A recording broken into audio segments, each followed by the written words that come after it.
भद्रवा forest division के अफसरान की तरफ से कुछ ब्लू आइड ऑफिशियल्स के साथ मुबैना तस्सुब के नतीजे में जंगल को जबरदस्त नुकसान पहुंचा। फॉरेस्ट डिवीजन भद्रवा की नीरू रेंज कंपार्टमेंट नंबर 57 में सब सोने की गैर कानूनी कटाई जारी है। हमारी टीम ने जब इस कंपार्टमेंट का दौरा किया और पाया कि लगभग 500 के करीब 0-10 साइज के नए पेड़ बड़ी बेदर्दी से काटे गए हैं। नीरू रेंज के कंपार्टमेंट नंबर 57 डंडी सेकंड फॉरेस्ट ब्लॉक के ये विजुअल्स देखकर आप अंदाजा लगा सकते हैं कि सब सोने की लूट किस कदर जारी है। मकामी लोगों का कहना है कि मुतलका जंगलात के अफसरान जंगल की खस्ता हाली के जिम्मेदार हैं और इससे न सिर्फ माहौलियात को नुकसान पहुंचाने बल्कि रियासती खजाने को भारी नुकसान हो रहा है। इस मामले पर हमारे नुमाइंदे कामरान खान ने सीनियर सहाफ़ी ताहिर नदीम खान और समाजी कारकुन मुजम्मिल यजदानी से बात की, और जब डीएफओ भद्रवा से रब्ता किया गया तो इन्होंने कहा कि आज छुट्टी है और मैं इस मामले के हवाले से सवालात का जवाब देने के लिए सोमवार को दस्तयाब रहूंगा।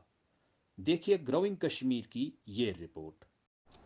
देखिए, रद्द-ए-अमल तो हर इंसान का यहाँ पे है कि बड़ा अनफॉर्चुनेट है कि पिछले 1 डेढ़ साल में जो हमने देखा है कि इंटेंसिटी पहले भी चोरियाँ होती थी। ये नहीं कह सकते हम कि पहले फॉरेस्ट का बिल्कुल नुकसान ही होता था।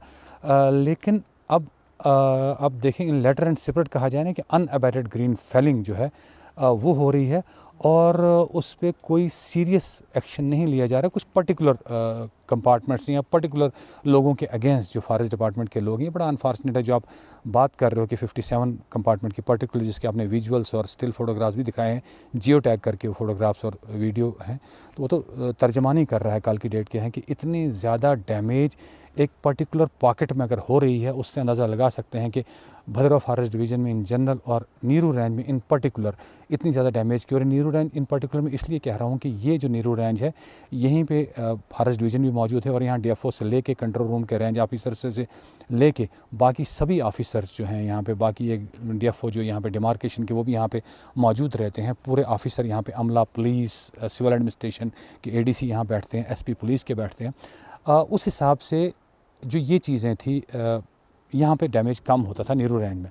लेकिन 1 साल में, बिल्कुल पिछले 1 डेढ़ साल में पूरा उल्ट हो रहा है कि इतनी ज़्यादा डैमेजेस हो रही हैं और उस पर कोई पूछता नहीं है। अब ये नहीं कहता कि हर जगह नहीं पूछता, मैं थोड़ा सा ये बताता चलूँ। बड़ा अनफॉर्चुनेट है, कहने में हमें दुख होता है कि आज की डेट में भी अगर हम इन चीज़ों को कंसिडर करें तो फिर हम जंगल को नहीं बचा सकते। कि अगर हम रिलीजन के बेस पे या कास्ट के बेस पे, क्या पर्टिकुलर कास्ट, कोई ऑफिसर है मेरी कास्ट को आप बिलोंग करते हो, तो आपको खुली छूट है, आप जंगल का जितना मर्जी नुकसान कीजिए, वो नहीं पूछता है।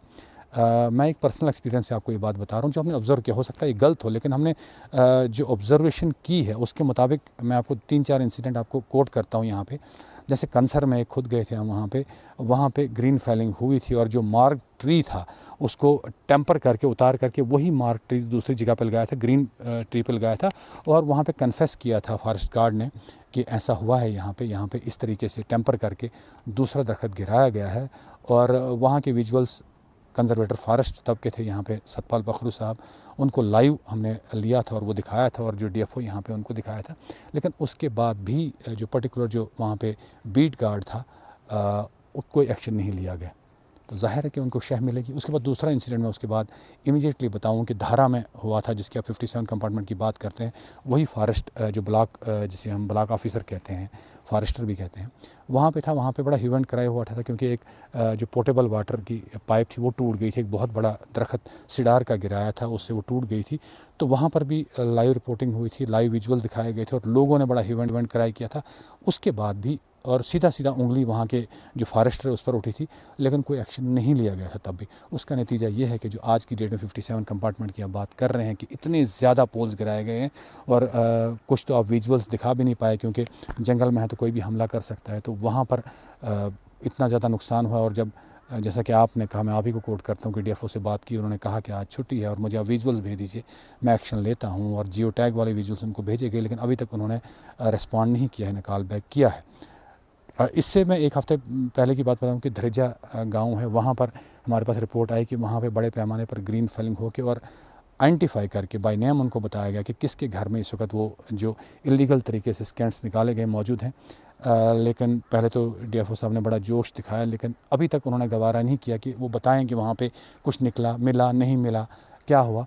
तो इन हालात में जो ये ऐसी चीज़ें हैं, तो आप कैसे समझ सकते हैं कि ग्रीन फैलिंग पे रोक लगाई जा सकती है। ये बड़ा अनफॉर्चुनेट है। दूसरा जो मैं कह रहा हूँ, आप कहते हैं कि एक्शन क्यों, एक्शन बिल्कुल लिया जाता है, लेकिन वही भाई भतीजावाद या कास्ट या रिलीजन को एक बड़ा अनफॉर्चुनेट, बहुत दुख होता है ये कहते हुए कि आज की डेट में हमें इस टाइप की बातें डिस्कस करनी पड़ती हैं। लेकिन जहाँ एक तरफ अगर खन्नी टाप के पास जो भेजा गांव के अपोजिट फॉरेस्ट एरिया है, मुझे एग्जैक्ट कंपार्टमेंट नहीं पता, अगर वहाँ से लाइव रिपोर्टिंग की जाती है immediately without giving it a second thought, आप वहाँ के जो ब्लॉक ऑफिसर फॉरेस्टर जिसे कहते हैं, वो उसको उठा के आप वहाँ से उठा के पटक देते हो चिली पिंगल में। और अगर बस्ती एरिया में कुछ शिकायत आती है, किसी ने करप्शन की है, तो उसको आप फॉरेस्टर को और बीट गार्ड है उनको उठा के टाटा मैं फेंक देते हूँ, जो सबसे डिफ़िकल्ट गांव और डिफ़िकल्ट चिराला का एरिया माना जाता है कि वहाँ पे लोग बहुत ही जो पिछले दिनों ने हमला भी किया था करीबन 30 औरतों ने और एफआईआर की बात हुई थी, वहाँ पे आप उठा के उनको फेंक देते हो, एक तरह से सज़ा उनको दी गई। और तीसरा जो एक और इंसिडेंट था, उसी एरिया का एक बीट गार्ड था जो हमें पता है कि उसने भी कोई गलती की थी, उसने किसी से पैसे लेने की कोशिश की थी, तो उसको भी इमीडिएटली उठा के पार्डर फेंका जाता है, इस डिवीज़न से भी बाहर फेंका जाता है। वहीं कुछ ऐसे लोग हैं जिनके खिलाफ, जैसे कि आपने इस कंपार्टमेंट बात की, 57 कंपार्टमेंट की, या दरजा की बात की, या कंसर की बात की, वहाँ पे आंखें मौन ली जाती हैं। तो ये बहुत ही ख़तरनाक एक ट्रेंड है कि आप कास्ट के बेस पे या रिलीजन के बेस पे, क्योंकि अमर पट्टा लिखा के तो कोई नहीं आता, ना ये प्रेजेंट डिस्पेंसेशन हमेशा के लिए रहेगी और ना ही इस किस्म का माहौल हमेशा रहेगा कि जो आप शील्ड करते रहो इन लोगों को। तो एक तरह से अपनी कम्युनिटी की, अपनी कास्ट के लोगों को आप मीठा जहर दे रहे हो। कल को कोई ऑनेस्ट ऑफिसर आएगा तो फिर ये लोग क्या करेंगे, क्योंकि इनकी आदत बन चुकी है जंगल का नुकसान कराना, करप्शन, किससे पैसे लेने की कोशिश की थी तो उसको भी इमीडिएटली उठा के पार्डर फेंका जाता है, इस डिवीज़न से भी बाहर फेंका जाता है। वहीं कुछ ऐसे लोग हैं जिनके खिलाफ, जैसे कि आपने इस कंपार्टमेंट बात की, 57 कंपार्टमेंट की, या दरजा की बात की, या कंसर की बात की, वहाँ पे आंखें मौन ली जाती हैं। तो ये बहुत ही ख़तरनाक एक ट्रेंड है कि आप कास्ट के बेस पे या रिलीजन के बेस पे, क्योंकि अमर पट्टा लिखा के तो कोई नहीं आता, ना ये प्रेजेंट डिस्पेंसेशन हमेशा के लिए रहेगी और ना ही इस किस्म का माहौल हमेशा रहेगा कि जो आप शील्ड करते रहो इन लोगों को। तो एक तरह से अपनी कम्युनिटी की, अपनी कास्ट के लोगों को आप मीठा जहर दे रहे हो। कल को कोई ऑनेस्ट ऑफिसर आएगा तो फिर ये लोग क्या करेंगे, क्योंकि इनकी आदत बन चुकी है जंगल का नुकसान कराना, करप्शन करना, और कोई पूछताछ नहीं होती है। तो ऑब्वियस सी बात है कि तब इनके खिलाफ एक्शन होगा, क्योंकि कोई चीज़ जो है छुपी नहीं रहती। जंगल का भी नुकसान हो रहा है, लेकिन ये जो नुकसान है नातलाफ़ी नुकसान है कि इतने ज़्यादा पोल हाइट के दरख्त गिराना और ग्रीन फैलिंग करनी, इसकी तलाफ़ी शायद ही हम कर पाएँ। लेकिन हिसाब तो इसका एक न एक दिन सभी को देना पड़ेगा, चाहे वो डिविजनल लेवल का ऑफिसर हो या जो चिनाब सर्कल का ऑफिसर हो, सबको इसका हिसाब देना पड़ेगा। मुझे इस चीज़ का पूरा भरोसा है। लेकिन इस वक्त इन हालात में अगर एक्शन नहीं लिया जाता तो बड़ा अनफॉर्चुनेट, उसी वजह से ग्रीन फैलिंग हो रही है अनअबेटेड। तो क्या आप मुतालबा करना चाहेंगे, जो जम्मू में हमारे जो सीनियर ऑफिशियल्स बैठे हुए हैं फॉरेस्ट महकमा फॉरेस्ट के, आपका क्या मुतालबा रहेगा? देखिए, मैं ये बताता जाऊँ, पीसीसीएफ लेवल तक तो यहाँ पे बहुत से लोगों ने बात पूछी, और जो उन्होंने कहा कि जियो टैग करके भेजा करे वो भी हुआ, लेकिन कोई इंक्वायरी इनिशिएट हुई नहीं। ये एक नई चीज़ है। पहले तो अगर दरख्त गिरते immediately at least departmental inquiry initiate होती थी, एक टीम बनाई जाती थी और वो वहाँ पे फैक्ट्स एंड फिगर जानती थी। लेकिन अब तो एक तरह से फ्री फॉर ऑल सिचुएशन है।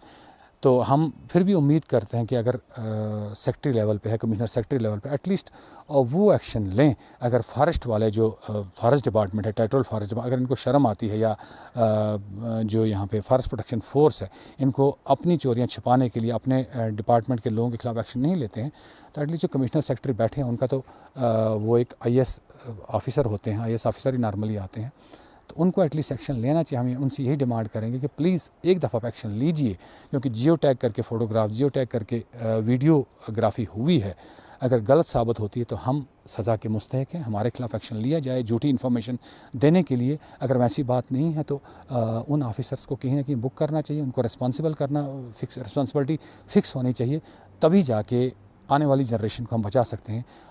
वरना ये जो नातलाफ़ी नुकसान है वो दिन दूर नहीं है कि हमारे चारों तरफ अभी भी कहीं वो जो ग्रीनरी दिख रही है। सर्दी के मौसम है, एंडिंग दिसंबर, आज 25 दिसंबर है, तो यहाँ पे भी बैरन पहाड़ दिखेंगे डोडा की तरह या गुंदों की तरह।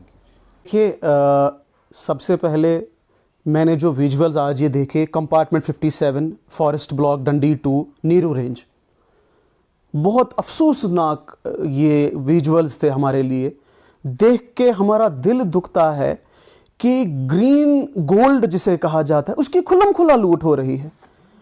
देखिए, कंसर्न्ड अथॉरिटीज अगर चाहे ना तो एक पत्ता भी कोई जंगल से उठा नहीं सकता। पूरे के पूरे पेड़ लिए जा रहे हैं और उसके बाद जलाकर फेंक दिया जा रहा है, उनका नामो निशान वहां पे मिटाया जा रहा है। तो ये तो मैं कहूंगा डिपार्टमेंट की नाअहली है, या तो ये नाअहली है या तो नेग्लिजेंस है। और अगर ये नेग्लिजेंस हो रही है तो वो फिर नेग्लिजेंस तो ऐसे होते नहीं है। आप समझ सकते हैं मैं क्या बात कहना चाहता हूं। आप किसी चीज को ऐसे ही तो नजरअंदाज नहीं कर सकते, जबकि आपकी ज्यूरिडिक्शन में पड़ता है, आपकी ड्यूटी में वो बात पड़ती है, आपकी ज्यूरिडिक्शन में वो एरिया पड़ता है, तो नेग्लिजेंस तो ऐसे हो नहीं सकती ना। तो ये लोग तो बाकी चीजें छोड़ के अपनी सैलरीज भी जस्टिफाई नहीं कर रहे हैं, अपनी